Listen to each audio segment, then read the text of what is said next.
The Chinty stayed up all night, staring at the lamp, wrestling with the compulsion to reach out and touch it again.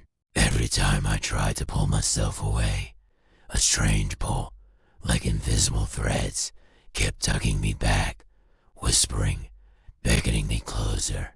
By dawn, I was exhausted.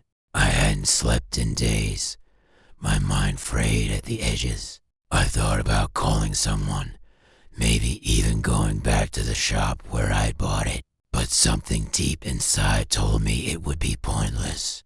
The lamp was aware of me. It had found me, chosen me, and it wouldn't let me go. I found myself obsessively researching haunted objects, searching for some kind of answer. Every story I came across cursed dolls, paintings, jewelry only added to my growing sense of dread. Each one was bound to its owner in a way that defied reason, an endless cycle that could only be broken with something drastic. A horrifying thought crept into my mind. What if this was more than just haunting? What if this lamp was feeding, gathering souls, pulling them in one by one, growing stronger with each new victim? The hours crept by, and by dusk, I felt a strange clarity settling over me. I knew what I had to do. I had to destroy it. I filled a bucket with gasoline and grabbed a heavy hammer from the closet. I took one last look around my apartment, trying to ground myself, but the place felt unfamiliar now, as though the lamp had somehow corrupted it, seeped into every corner. As I stepped closer, the air grew colder, the shadows lengthening around me. The lamp's glow, though it wasn't even turned on, seemed to intensify, casting strange, twisted reflections that danced along the walls. With a shuddering breath, I raised the hammer, but as I brought it down, the light flared to life, blinding me with a sudden, intense brilliance. I stumbled back, shielding my eyes, but the light poured over me, enveloping me in its harsh glow. In the blinding light, I saw faces of souls trapped within, crying out, reaching for me, their eyes filled with a desperate, silent plea.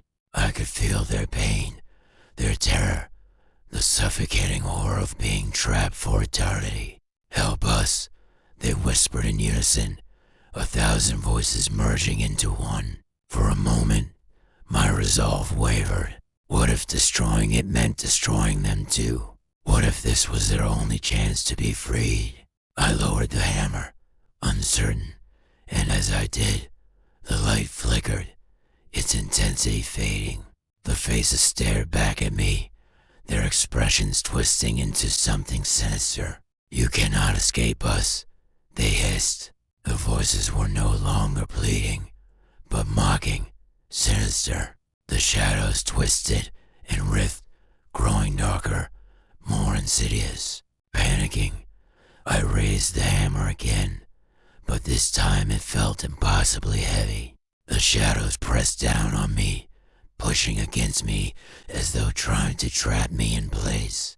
The whispers filled the room, louder now, deafening, clawing at my mind. Join us, join us."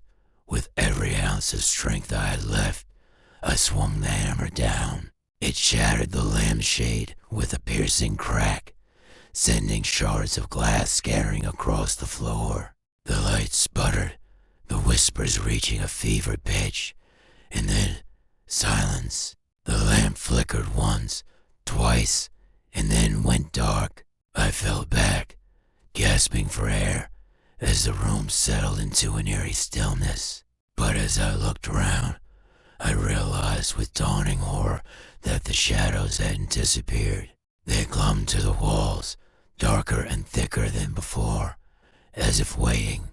And then, from the darkness, a low, malevolent laugh echoed around me, chilling me to the bone. "You thought you could destroy me," the voice hissed, dripping with malice. "I am bound to you now. Wherever you go, I will follow." As I staggered back, the realization settling over me like ice. I hadn't freed the souls. I had unleashed them